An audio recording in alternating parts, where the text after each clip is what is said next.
This is IYSERT solar integrated floodlight along with a sensor-based technology, along with integrated panel system like this.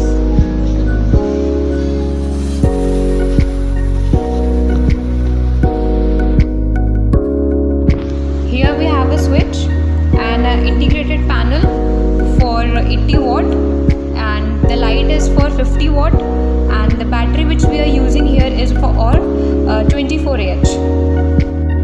It also has a sensor-based technology, as when the panel doesn't get the light, it automatically gets on if you on the switch, and the light automatically gets off when the light falls on the panel. This is working on automatic sensor-based circuitry inbuilt in it.